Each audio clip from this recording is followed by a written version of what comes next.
IPC Indian penal code Bharat ದಂಡ ಸಂಹಿತೆ ಏನು ಹೇಳುತ್ತೆ ನೋಡಿ. IPCಲಿ ಮುಖ್ಯವಾದ ಒಂದು ಮ್ಯಾಕ್ಸಿಮ್ ಈ ಅಪರಾಧವನ್ನು ಏನು ಅಪರಾಧ ಅಂದರೆ ಏನು ಅಂತ. ಅಪರಾಧ ಎಂದರೆ ಯಾವುದೇ ಒಂದು ಕ್ರಿಯೆ ಅಪರಾಧಿಕ ಮನಸ್ಸಿನೊಂದಿಗೆ ಮಾಡಿರಬೇಕು, ಆ ಕ್ರಿಯೆನ ನಾವು ಅಪರಾಧ ಅಂತ ಕರಿತೀವಿ. ಸೊ ಅದಕ್ಕೊಂದು ಲ್ಯಾಟಿನ್ ಮ್ಯಾಕ್ಸಿಮ್ ಇದೆ, ಕಾನೂನಿನ ಒಂದು ಸಿದ್ಧಾಂತ ಇದೆ.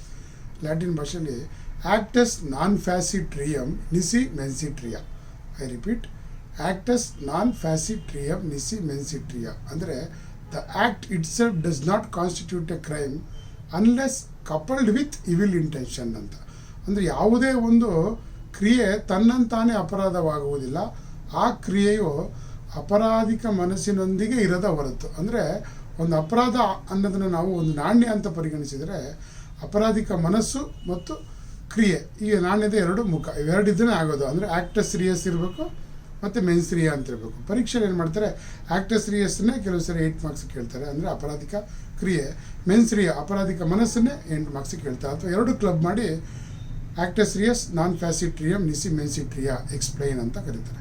ಇವಾಗ ಏನಪ್ಪ ಅಂದರೆ ಯಾವುದೇ ಒಂದು ಕ್ರಿಯೆ ಮಾಡಬೇಕಾದ್ರೆ ಅಪರಾಧಿಕ ಮನಸ್ಸು ಇರಲೇಬೇಕು. ಅಪರಾಧಿಕ ಮನಸ್ಸು ಇಲ್ಲದೆ ಹೋದರೆ ಅದು ಯಾವುದೇ ಸಂದರ್ಭದಲ್ಲೂ ಅಪರಾಧ ಆಗೋದಿಲ್ಲ. ಇದನ್ನು ನಾವು ಒಂದು ಪ್ರಕರಣದ ಮುಖಾಂತರ ನಾವು ಇದನ್ನು ವಿವರಣೆ ಮಾಡೋಣ. ಅದೇನಪ್ಪ ಅಂದರೆ ಪ್ರಕರಣದ ಹೆಸರೇನಪ್ಪ ಅಂದರೆ ಆರ್ ವರ್ಸಸ್ ಟಾಲ್ಸನ್. ಈ ಪ್ರಕರಣದಲ್ಲಿ ಮಿಸೆಸ್ ಟಾಲ್ಸನ್ ಅಂದರೆ ಶ್ರೀಮತಿ ಟಾಲ್ಸನ್ರವರು ಮದುವೆ ಆಗಿರ್ತಾರೆ. ಅವ್ರ ಗಂಡ ಒಂದಿನ ಕಳೆದೋಗ್ತಾನೆ. ಅವ್ರ ಗಂಡ ಕಳೆದೋಗಿ ಸುಮಾರು 7 ವರ್ಷಗಳ ಕಾಲ ಅವರು ಸತತ ಪ್ರಯತ್ನ ಮಾಡ್ತಾರೆ. ಯಾರನ್ನ ಗಂಡನ ಹುಡುಕೋಕ್ಕೆ, ಒಬ್ಬ ಸಾಮಾನ್ಯ ಮಹಿಳೆ ಯಾವ ರೀತಿ ತನ್ನ ಗಂಡನ ಕಳೆದೋದಾಗ ಹುಡುಕೋಕ್ಕೆ ಪ್ರಯತ್ನ ಮಾಡ್ತಾಳೋ ಆ ರೀತಿ ಪ್ರಯತ್ನ ಮಾಡ್ತಾಳೆ. 7 ವರ್ಷ ಆದರೂ ಆ ವ್ಯಕ್ತಿ ಸಿಗೋದಿಲ್ಲ. ಅವಾಗ ಏನು ಮಾಡ್ತಾಳೆ ಅವಳು, ಯಾರೋ ಹೇಳ್ತಾರೆ ಅವಳಿಗೆ, ಕೇಳಿದಾಗ ನಿನ್ನ ಗಂಡ ಒಂದು ಹಡಗಿನ ದುರಂತದಲ್ಲಿ ಮರಣ ಹೊಂದಿದ್ದಾನೆ ಅಂತ ಹೇಳ್ತಾರೆ. ಅವಳು ಇದನ್ನೇ ನಂಬಿಕೆಯಾಗಿ ಇಟ್ಕೊಂಡು ಏನು ಮಾಡ್ತಾಳೆ, 2ನೇ ಮದುವೆ ಆಗಕ್ಕೆ ಹೋಗ್ತಾಳೆ.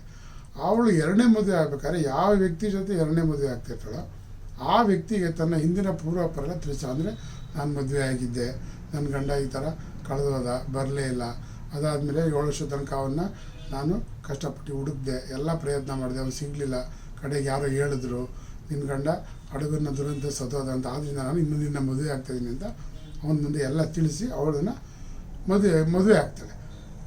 ಅವಳ ದುರಾದೃಷ್ಟರ ಏನೋ, ಮದುವೆ ಆಗಿ ಒಂದು 8-10 ತಿಂಗಳಿಗೆ ಅವಳ ಮೊದಲನೇ ಗಂಡ ಬಂದುಬಿಡ್ತಾನೆ. ಅವಳ ಮೊದಲನೇ ಗಂಡ ಬಂದು ಅವಳ ಮೇಲೆ ಒಂದು ಪ್ರಕರಣ ಹುಡ್ತಾನೆ. ಏನಪ್ಪ ಅಂದರೆ ಬೈಗಮಿ ಅಂತ. Section 494 of Indian penal code, ಭಾರತೀಯ ದಂಡ ಸಂಹಿತೆ ಕಲಂ 494ರ ಪ್ರಕಾರ ಅದು ದ್ವಿಪತಿತ್ವ ಎಂಬ ಅಪರಾಧ ಎಸಗಿದ್ದಾಳೆ ಅಂತ ಅವಳ ಮೇಲೆ ಕೇಸ್ ಹಾಕ್ತಾಳೆ. ಆವಾಗ ಘನ ನ್ಯಾಯಾಲಯ ಏನಪ್ಪ ತೀರ್ಪನ್ನು ಕೊಡುತ್ತೆ ಅಂದರೆ, ಇವಳಿಗೆ ಯಾವುದೇ ಒಂದು ಅಪರಾಧಿಕ ಮನಸ್ಸು ಇರಲಿಲ್ಲ ಅಂತ ತೀರ್ಪು ಕೊಟ್ಟು ಅವಳು ನಿರಪರಾಧಿ ಅಂತ ಹೇಳ್ತಾರೆ. ಈ ತೀರ್ಪಿಗೆ ಕಾರಣ ಏನಪ್ಪ ಅಂದರೆ, ಇಲ್ಲಿ ಶ್ರೀಮತಿ ಟಾಲ್ಸನ್ರವರು ಅವರ ಗಂಡ ಕಳೆದೋದ ನಂತರ 7 ವರ್ಷ ಸತತ ಪ್ರಯತ್ನ ಮಾಡ್ತಾಳೆ. ಅದಲ್ಲದೆ ಕಾನೂನಿನ ಪ್ರಕಾರ ಯಾವುದೇ ಒಬ್ಬ ವ್ಯಕ್ತಿಯ ಬಗ್ಗೆ 7 ವರ್ಷ ತನಕ ಕೇಳಲಿಲ್ಲ, ಅವನ ಬಗ್ಗೆ ಮಾತಾಡಲಿಲ್ಲ, ಅವನ ಬಗ್ಗೆ ಗೊತ್ತಾಗಲ್ಲ ಅಂದರೆ ಅವನು ಸತ್ತಂತೆ ಅಂತ ಭಾವಿಸ್ಬೋದಾಗಿರುತ್ತೆ. ಅದರ ಪ್ರಕಾರ ಅವಳು ನನ್ನ ಗಂಡ ಸತ್ತಿದ್ದಾನೆ ಅಂತ ಭಾವಿಸಿ ಇನ್ನೊಂದು ವ್ಯಕ್ತಿನ ಮದುವೆ ಆಗ್ಬೇಕಾದ್ರೆ ನಿಜವಾಗಿ ಯಾವುದೇ ಒಂದು ನೋಡಿ ಅಲ್ಲಿ ಅವಳ ಮನಸ್ಸಲ್ಲಿ ಯಾವುದೇ ಒಂದು ಅಪರಾಧಿಕವಾದ ಭಾವನೆ ಇರಲ್ಲ, ಅಪರಾಧಿಕ ಮನಸ್ಸು ಇರಲ್ಲ. ಅವಳು ಕ್ಲಿಯರ್ ಕಟ್ಟಾಗಿ 2ನೇ ವ್ಯಕ್ತಿನ ಮದುವೆ ಆಗಬೇಕಾದ್ರೆ ಅವನ ಹತ್ರ ಹೇಳ್ತಾಳೆ, ನನ್ನ ಗಂಡ ಹಿಂಗೆ ತಪ್ಪಿಸ್ಕೊಂಡಿದ್ದ ಅಂತ ಕಥೆಯೆಲ್ಲ ಹೇಳಿ ನಿಜಾಂಶ ತಿಳಿಸಿ ಆಮೇಲೆ ಮದುವೆ ಆಗ್ತಾಳೆ.